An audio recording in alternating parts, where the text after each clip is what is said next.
All right, let's move into issues, right? This is your parking lot. This is all about helping you create an organization where you are calling issues by name, teeing them up, knocking them down again. Let me introduce you to the issues list. So you'll see here some examples of issues. You will see in your workbook a phrase called the issue solving track. I want to introduce you to that.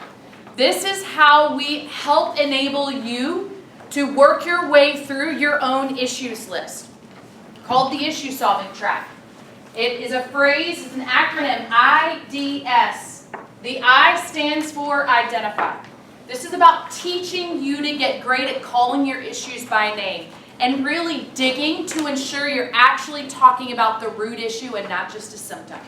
Right? That takes practice, but this is about identifying what your issues are and then discussing them appropriately. Not forever, appropriately. Right? And then solving them to make them go away forever.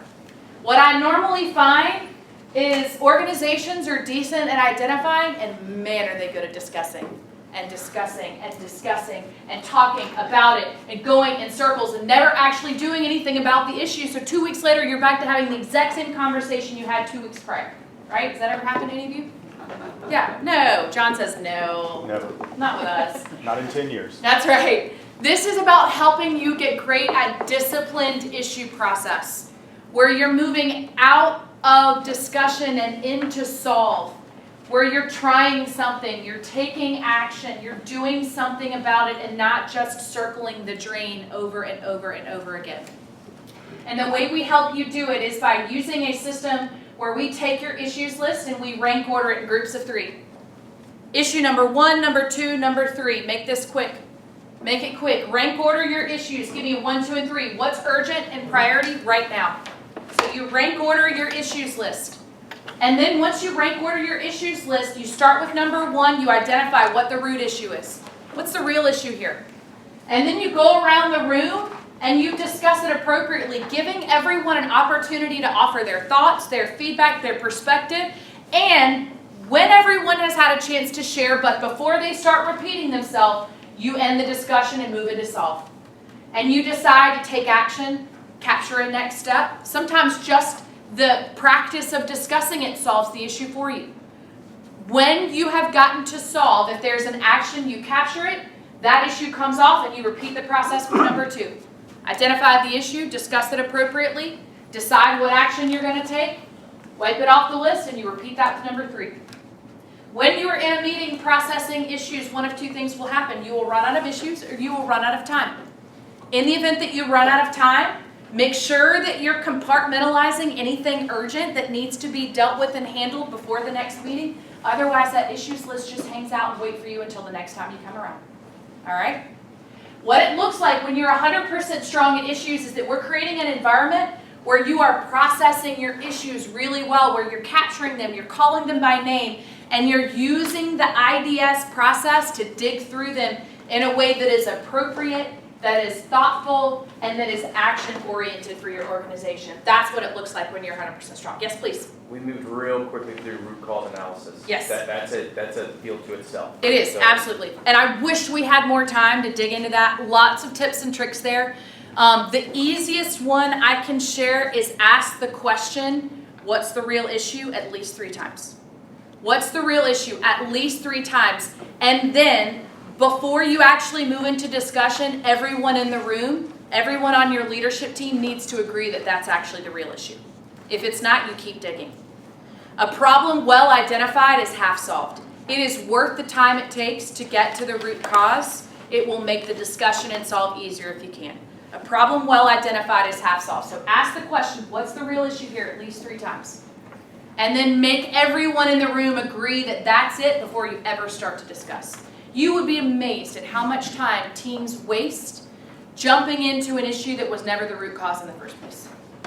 Take the time to dig first. It's a great question. Please, Taylor. Did you suggest a second ago that you've got to get through solve on an issue before you move on to the next issue? That's exactly right. I did. Novel, right? Awesome. Did Not impossible. It just takes discipline.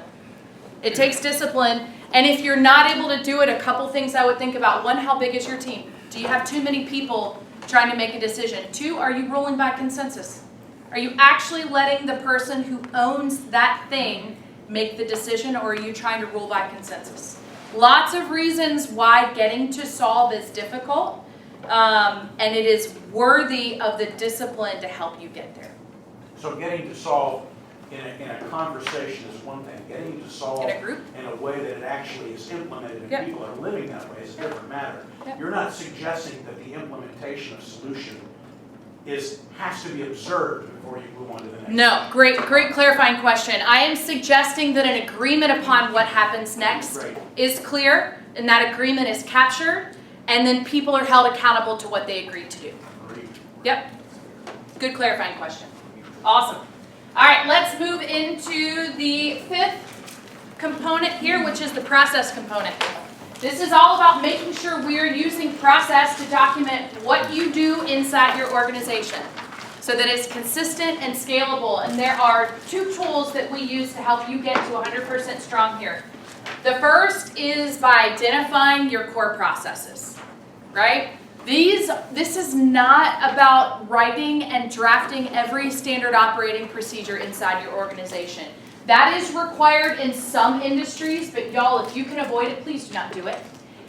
Here's a giant pro tip. If you have the right people sitting in the right seat, they don't need a standard operating procedure for everything they do. Do not use process to help manage wrong people. Use process to set the right ones free. All right? Do not use process to manage wrong people. Use it to set the right ones free, because the right ones know how to do their jobs. This is about documenting the reverse of the 80-20 rule. These are the 20% of the things that drive 80% of the work. Let's figure out how to document those so they're consistent and repeatable every single time. We call those core processes. All right, here's some example. You have core processes around people, how you hire and fire, train, reward. You have core processes around marketing, around how you sell what you offer, around how you deliver what you offer, and around how you offer value to your customers, right? Here's just some examples. You'll see more inside your workbook. So the first thing that we're going to do is identify what your core processes are. What are the 20% that you repeat most often that drive 80% of the work? That is good enough for core process. Then once we've identified them, we're going to begin to document and simplify them at the high level. So using this first example, we build a table of contents. We take that table of contents and we begin to identify all the people steps, one after another, super high level. We need to identify the need, define the seat, hire, onboard, train, hold them accountable, and if necessary, there's a termination process. This is high level, y'all. High level stuff around core process. Once we have identified each step in your process, we turn it into your company way, your organization way. So we document, we simplify, we package it, and we do it because when you can systemize the predictable, it creates space for you to humanize the rest. That's what this is all about. How can we preserve time, energy, and creativity for the parts of your organization that are exceptional by systemizing the parts of it that are repeatable? Right? That's what this is all about. Right? And that is so powerful when we can do that inside of our organization. So this is about documenting what you do most often as simply as possible, training everyone on it so it is consistently followed by all. We can go much deeper here. There's a whole book on it, flying through this stuff. But process, really critically important. Not the most exciting, but really critically important. Then we move into the sixth and final component of this model, which is all around traction. Executing with discipline and accountability. This is about having quarterly priorities that drive and direct people's time, energy, and attention. And this is around having a regular pulse where those people are held accountable to those priorities. All right, I want to introduce you to one of my very favorite tools in EOS. You will see this in your workbook as well. Steal this one. It's a good one.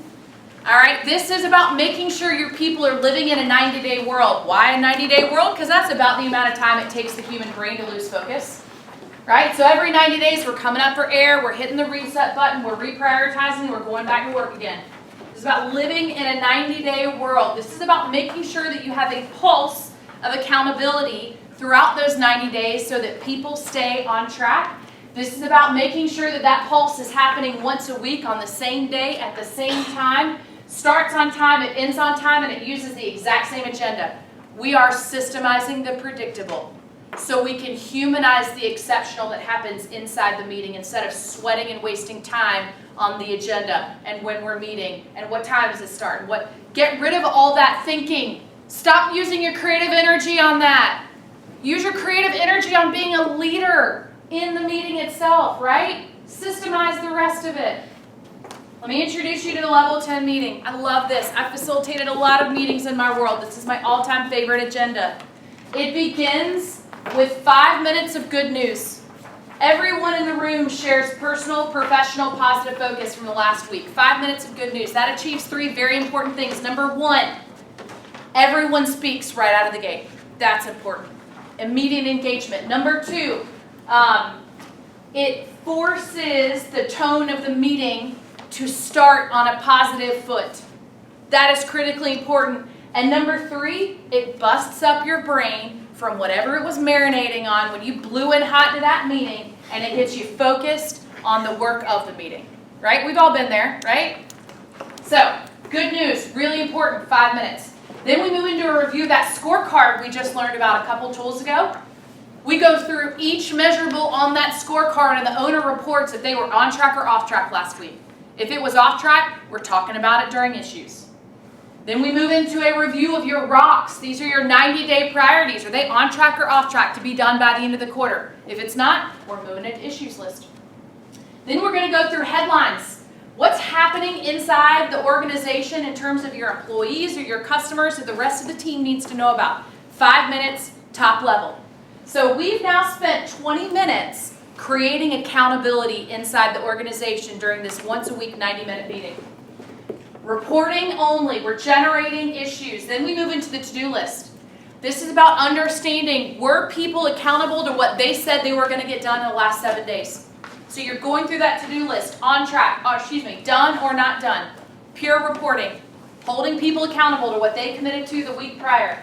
Now we get to the sweet spot of the meeting where the exceptional work can happen. 60 delicious minutes of time to process issues. We spent the first 25 meeting minutes smoking them out. Now we get to process them together. And this is where the IDS comes in. We rank order them 1, 2, and 3. We start with number 1. We identify, we discuss, we solve. Number 1 goes away. We move on to number 2. All the while we're generating more to-dos. We're working together as a team. We're disagreeing and having healthy conflict. Right? This is where leaders actually get to do their leadership thing. It is really powerful. How many times have you been sitting in a meeting where the whole reason you're there was agenda item number 4, but you got wrapped around the axle at agenda item number 2? All the freaking time, right? This meeting agenda is so brilliant because it keeps that from happening. The first 25 minutes of the meeting moves so that when you get to issues, you can slow down and think and talk and be leaders. And then with 5 minutes left to go, you conclude the meeting. And we do 3 things. We recap the to-do list. You make sure everyone knows what they're accountable for in the next 7 days. Then you talk about cascading messages. What decisions did you make in this meeting that need to be communicated outside of the room? That's really important. You get clear on who's going to communicate it and to whom. And then last but not least, everyone in the meeting, every single time, rates the meeting. Live time feedback, people. It's a beautiful thing. Wildly uncomfortable at first, but it is a beautiful thing. On a scale of 1 to 10, how did we do today? How did this meeting go? Everyone gives it a score, and if it's an 8 or lower, they need to tell you what needs to be different to make it a 10. This is not the Olympics. This is not perfection, right? This is not the place where I don't ever give 10s. That defeats the point. We're looking to create a meeting that's a 10 every time, right? That's the whole reason we call it a freaking level 10 meeting. We want it to get to a 10. This is about having a kick-ass meeting that starts on the same time, the same day, ends on time, and you process issues together really well as a team. That's what a 10 looks like. The objective is you get to a place where every single one of these that you have is a 10 by everyone in the room. That's what we're after here. All right, so when you are at 100% strong in traction, it looks like everyone in your organization has priorities, has rocks every single 90 days. Somewhere between 1 and 7 total. And it looks like you are regularly holding them accountable to those rocks in a meeting calls that happens roughly once a week for 90 minutes. All right? So that is my big orange ball of fun. I know we went through that quickly. I've got copies of Traction up here that gives you lots more content. What I'd like to do now is go back to that Vision Traction Organizer and actually start doing some of this work together. Does that work? We good? All right, cool. So let's get some results for your organizations. Let's customize this puppy. All right, flip back to your Vision Traction Organizer page, please. All right, so when we talk about the foundational tools of EOS, there are 5 of them. 80% of the system is embedded in these 5 tools. The first is your Vision Traction Organizer. We're going to dig into that here in just a minute. The second is your accountability chart, how you're creating clarity around structure in your business. The third is your rocks. This is how you're creating priority for around energy, attention every 90 days. The fourth is your meeting pulse. That's where your level 10 agenda comes in. And the fifth is your scorecard. Y'all, those are the 5 foundational tools of EOS. You have a copy of them in your workbook. If you do nothing else today, please take these tools and start to embed them in your organization. These are my gift to you. Take them, use them, steal them. I give you permission, all right? 5 foundational tools. You can get so much clarity and power out of these 5 tools. We're going to dig into the Vision Traction Organizer for just a bit. All right, starting with core values. How many of you have gone through the process of creating core values for your organization? All right, perfect. I see some hands go up. Talk to me about what you landed on. What are some of the ones that I'm totally putting you on the spot? Yeah, trust. Trust. Trust, openness was our... What does that mean to you guys? What does this mean? That we as a company are sharing all our information, or we're being very open with customers, we're being very open with employees. This is we're not going to... It's transparency. Yeah, transparency. I love it. Awesome. All right, I saw some other hands go up over here. Integrity. Integrity. What does that mean to you guys? Always just doing things for the value of the customer, not doing it for necessarily the money. The money is a benefit of the outcome, but really focusing on that customer journey. I love it. I love it. Yes, please. Positive attitude. Ooh, what does that mean? What does that mean in your business? It means anytime you come in, you got a flat tire, you got something happening at home, whatever, you come in with a positive attitude, you're ready to work. Heck yeah. with Life's not over. We get to live another day. Sun will come up again tomorrow, right? Love it. What else? Bill. Agility. Oh, talk to me about what that means. We adapt to the customer situation, not make them adapt to ours. Yes. You know, we travel light and adapt quickly. Wildly critical for the work that you guys do. Taylor, what about you? What's one of yours? Excellence. Excellence. Talk to me about what that means in the school. It means we guarantee a certain kind of experience that will let people, our stakeholders that engage with us, be better than they were before they came, I love and that. know how to always pursue the next best thing. I love it. I love it. Thank you guys for being willing to share. Yes, please. I was just going to say, my husband taught me a long time ago, kindness is clear. And so many times in organizations and companies, the expectations are unclear. So Yep. this actually makes it very clear so people know what the expectations are. You are absolutely right. And they know the path to get there. Absolutely right. I love that. I say something similar that tough love is still love, right? This is about creating an environment for your people where they know how to meet your expectations, right? Not concealing them from them so they have to guess. This is about making it crystal clear. I want you to scare your people with sincerity around these values, right? Like where you make it so crystal clear. If you don't live these values, like if there's anything on this list that even remotely bothers you, please don't come to work here. You will never fit in. It will never work. Trust me. And if these values like ping something in your soul, then man, we're on the right track. This is the right place for you. Quick pro tip on creating your own core values. We're not going to have time to dig into this today. So a couple pro tips to remember here. The first thing I want you to do if you don't have values is I want you to sit down and make a list of 3 people in your organization who are absolute rock stars. Absolute rock stars. Who are the people that if you had 100 of them, you could take over the world? Make a list of those 3 names. All right? Then I want you to do a quick mental sprint exercise around those 3 people. What are the characteristics that make them a rock star to you? What are the characteristics that make them a rock star?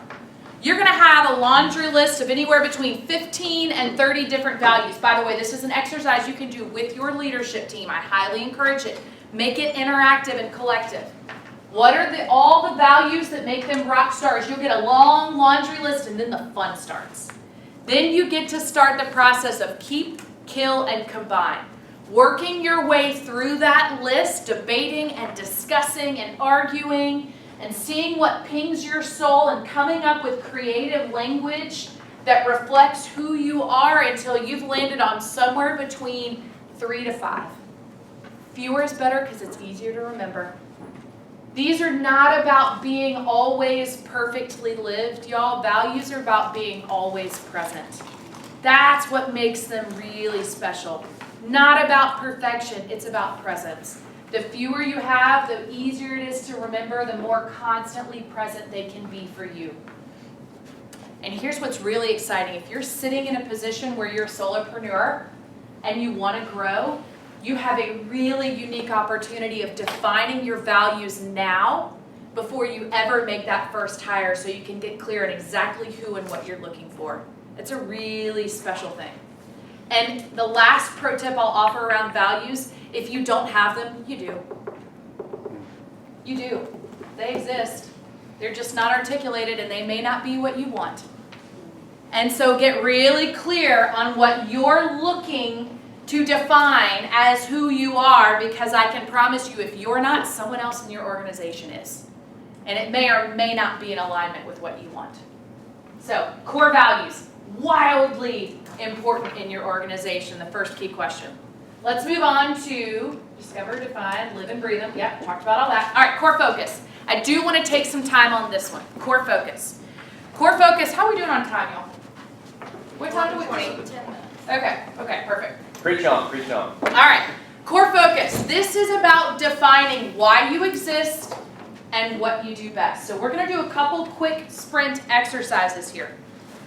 When you think about why you exist, what is it that gets you out of bed on the hardest day? When your butt got kicked inside the organization, when everything went wrong, what is it that gets you out of bed the next day and brings you back in? Why does your organization exist? And y'all, this is bigger than a goal. This is bigger than an industry. This is a soul-inspiring answer that reaches far beyond a person or a thing. It's big, it's bold, it should be inspiring. Take a moment and I want you to start brainstorming why your organization exists. Take a minute, we'll do a quick sprint. Give you just a moment. Start getting some thoughts on paper. Why do you exist? Keep this simple, 7 to 10 words, y'all. Why do you exist?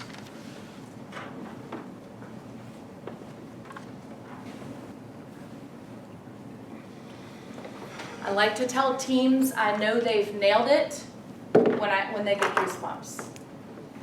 Right? When they read this why and it has an evocative emotional reaction. That's when you know you've nailed it. Does anybody have an existing why or came up with something, this quick sprint, that really resonates with you? I have one, but it has a grown-up word included. I'm all about it. I'm all about it. I've already dropped a few myself. What you got? So one of our purposes is believing that everyone in the world has the ability to live a hell of a life. Yeah, love it. That's all I want. Love it. That's awesome. Others, other whys. Anything that came to you while you were doing your thinking? Well, that's why. Take some time to dig into this. Bring your leadership team together. Have them spend a few quiet moments answering that question, why. Get the thoughts on paper and just see what kind of magic bubbles out of it. This is a wildly important exercise around crafting your vision. The other element of this is your niche. This is your superior skill. What you do best.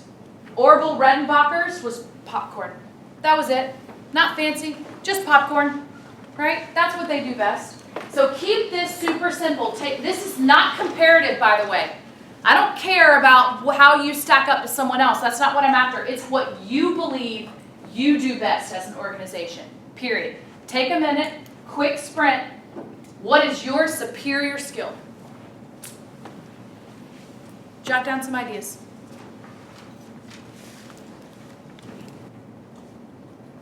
Got any brave ones? Anyone willing to share? What you got? You made eye contact, Bill. Big mistake. Storytelling. Ah, I love that. That's all I've ever done. I love it. Storytelling, right? Simple. One word. It's what they do best. That was a big.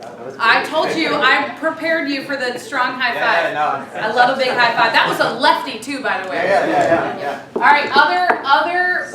Other superior skill. What you do best. Now people are like, I have one, but I really don't want it. What you got, John? Discernment. Yes, I love it. Mental student fruit advisors. Awesome. All right, I saw a hand up here. Simplifying and understanding the value of marketing. I love it. Marketing firm, yes? Yes. Sweet. In her EOS orange. Any other niches, any other superior skills that bubbled up? Connection. Connection, what's your business? Incubator. Yes, that's right, absolutely. So, y'all, this is about defining those two elements that create a source of discipline for you inside your business. Your why and your what. When we stitch those together, y'all, it creates a beautiful sweet spot. A sweet spot that when you hit it, you will go exactly where you want to go, right? Super powerful stuff. Spend some time defining your core focus. Let's move into the next one. Big, hairy, audacious goal. I'm going to give you another quick 1-minute sprint. I want to get your brain turning on this. What is your big, hairy, audacious goal for your organization? 10 years out. This can be anywhere from 5 to 30, but 10 is generally about long enough where you can dream big, but not so far out that it doesn't seem impossible. I tell people they nail it when it simultaneously excites them and gives them just a smidge of anxiety. That's how we know you've been big enough. So take a minute. Quick sprint. Big, just jot down some ideas. Big, hairy, audacious. What do you want your organization to look like in 10 years? #1 music school in the country. Largest storytelling firm in the state. Storytelling firm of any kind. There you go. There you go. Marketing team of 300 people. Absolutely Know thyself. For your Okay, target, do you just want to make it one specific goal or like multiple? I have one specific goal. One big, hairy, audacious goal. Put a man on the moon by 1969. In this decade. Yeah, that's right. Yeah. Right? It's one big goal. 7 to 10 words. Keep it simple. Keep it snappy. All right. What do we got? What bubbled up? Yeah. So we want to help 100,000 businesses achieve peace of mind so they can realize prosperity. I love it. I love it. What else? Other big, hairy, audacious goals. We're at like 80. Carolyn. Transform the 5-point neighborhood into a collaborative innovation and arts district. Oh, man, that's something. Say that one more time, louder for the people in the back. Transform the 5 Points neighborhood into a collaborative innovation and arts district. Ooh. I get excited about that. What else? Yes, please. Create a program capable of adding value to every tech-focused company in South Carolina. Oh my gosh. All right, tell us what your business is. So I'm with the South Carolina Research Authority. Yeah, SCRA. Yeah. Love it. What else? Any others? Any other big, hairy, audacious goals? EOS, 100 million companies running on EOS by 2030? Yes. Million? Yeah. Our original 10-year target was 100,000. And we got there in 7 years. And so now we've like kicked a new big, hairy, audacious goal in the face, and we're working toward it, and it's so much fun. Please. I'm not sure, but parent engagement centers promoting families reading with their children. I love it. How many children do you want to impact in 10 years? Yes, sister, go there. Possible, How many? Give it a number. 1,000. I love it. 10,000 kids in South Carolina. Go big. Go big. I love it. Yeah, make that measurable. Put a number on that. Strive toward it. Y'all, this is about putting that stake in the ground that inspires and excites and gives you something to work toward. All right? What do you want from your business? 5 to 30, number one goal. We've gone through that. I'm going to skip over marketing strategy because that's better done with a smaller group. 3-year picture. I want to do a quick sprint on 3-year picture, y'all. What I'm doing is just getting those wheels turning, getting you thinking toward your future company, future state. So I want you to put down, let's see, November 3rd, 2026. November 3rd, 2026. It'll be here before you know it. I want you to take a stab at your revenue number. By the end of that year, if you run on a fiscal, by the end of that year, what do you want your revenue to look like? Taylor, what do you want your budget to be? Right? If you need to replace the revenue word with a different word that resonates for your organization, for example, AUM or budget, whatever, retained earnings, whatever language resonates in your industry, use it, replace it, customize it. Think about profit, EBITDA, retained earnings, gross net margin. Again, whatever language you use, define some sort of net at the end of the year. Define a target you're after. Measurables. This is about defining any other quantifiable measures of success for your organization. So maybe it's the number of teammates you have, or the number of locations. Maybe it's audience reach. Maybe it's total number of customers that you're looking for. And then finally, and this is where I'm going to give you a couple minutes to think through, I want you to describe for me what it looks like. When you get in your DeLorean and you punch in November 3rd, 2026, and you blast yourself into the future and you get out and you look around, what does it look like? What do you see? Describe for me what people are doing. What do your products and services look like? What does your marketing and external brand feel like? How are your back of house operations running? Take a quiet minute, get some thoughts on paper. What does your business look like in 3 years?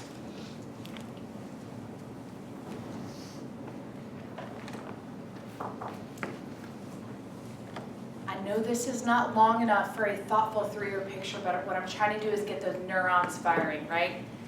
Getting some of those thoughts on paper. Give me some inspiration. What came out on your 3-year picture? What did you write down? What are some bullet points? What does it look like? Not everybody knows. Yes, please. I'll be able to step away and let it run so Yes. that I can do something else. Self-managed company. I love it. What else? What else does it look like in your organization? What does it look like? Please. Put over 5,000 cyber criminals in jail. Yes. We already did 1,000 in the past. So 5,000. Marching on our way there. I love it. What else? Savings. Savings. Yes. I want 100 grand in the bank. Yes. Yes. Dude, when you talk about sleeping at night, think about how much better you can do it when you know you've got that safety net in place. That is huge, huge. What else? What about taking the main functions of our business and having leaders that are over those, and they have a team that they manage? Yes, I love it. Creating disciplines of expertise inside your business. Y'all, let me tell you why this is so important.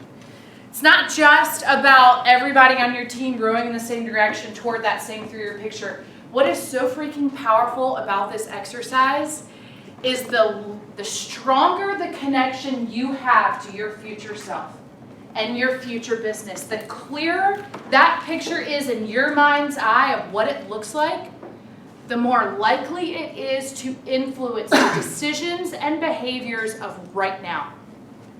And if your 3-year picture is influencing the decisions and behaviors of right now, what do you think is more possible? You getting That you freaking get there, right? It is wildly impactful to put this on paper, to share it with your team, to bring it to life and breathe oxygen into it, because that connection to future self works magic in your subconscious that you don't even know is happening. And the way that it influences your decisions and behaviors of right now, and it puts you on a path to get there without you even realizing it. It is so unbelievably powerful, this connection to future self. So take the time to invest in painting that picture so it's clear for you and it's clear for everybody that works for you. This is not about manifesting something into life with the snap of a finger. This is about living a life of intentionality. Right? That's what this is about. Really powerful. All right, we have about, I'm going to go 5 more minutes. We're going to do 2 more quick sprints. And then we're going to wrap up. All right, 1 year. Now we're moving into traction. Now we're talking about bringing our vision down to the ground. So with this plan of traction, I want you to put on your paper November 4th of 2024, or November 3rd, 2024. That's your future date. I want you to write down your revenue goal for the 2024 year. What's your revenue goal? Or your AUM? Or your budget number? What's your goal? Same thing with your profit, your EBITDA, your retained earnings, your net, whatever language you use inside your organization, set a goal for what's left at the end of the year. And then measurables. Any other data-driven, quantifiable metrics of success for the next year.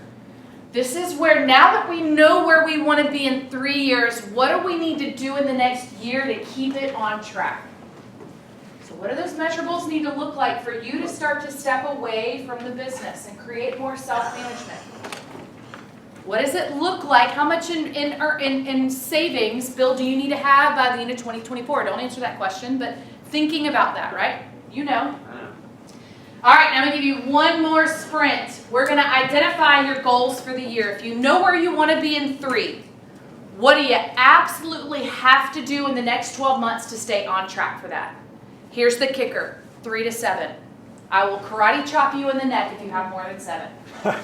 If everything is important, then nothing is important. This is where you flex the muscle of prioritization.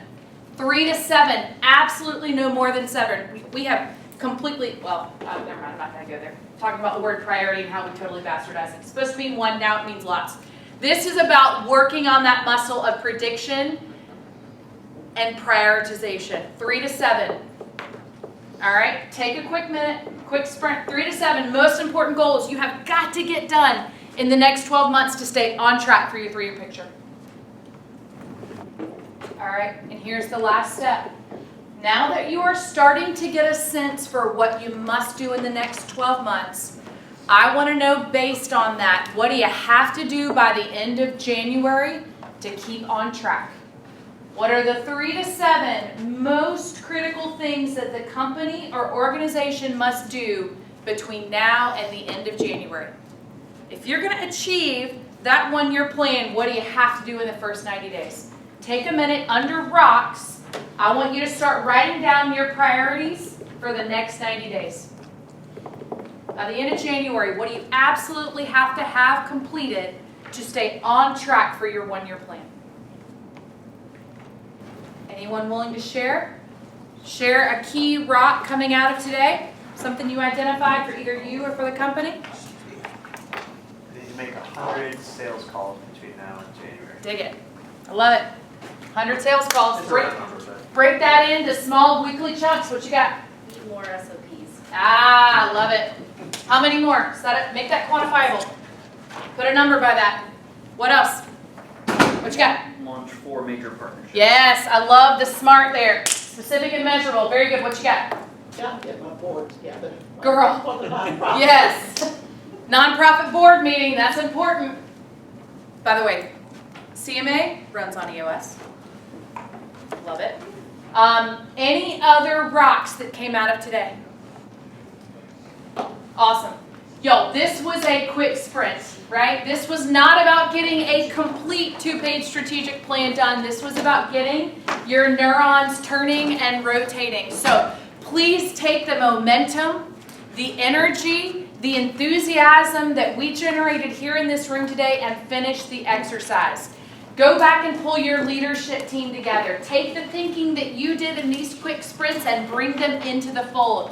If you do nothing else out of today, finish 2023 with your VTO for 2024 and begin the year ready to kick some ass, all right? You got this. Let's talk about some final resources at your disposal. First and foremost, there are a ton of resources at EOS Worldwide. All of the tools that we have here today in your workbooks are available digitally. Please go there. You've got my email address. If you can't find them, email me. I'll send them to you. So take advantage of those resources. There's a whole library of books. There's downloadable tools and videos. You can sign up for Basecamp if you want some help integrating EOS into your own business.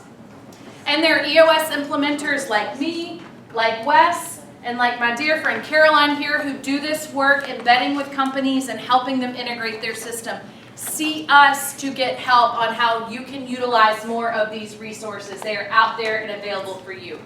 No more time for questions and answers, but the three of us will stick around here afterward. If you've got questions, come and see us. We have copies of Traction for you guys to take as a gift from us to thank you for your time. And y'all, whatever you do, couple final thoughts. Number one, choose a system to run your business.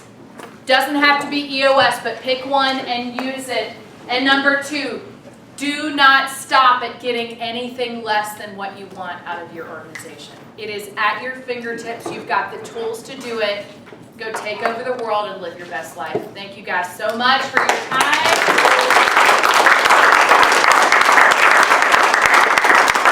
Enjoy the rest of the summit. Thank you guys. Thank you.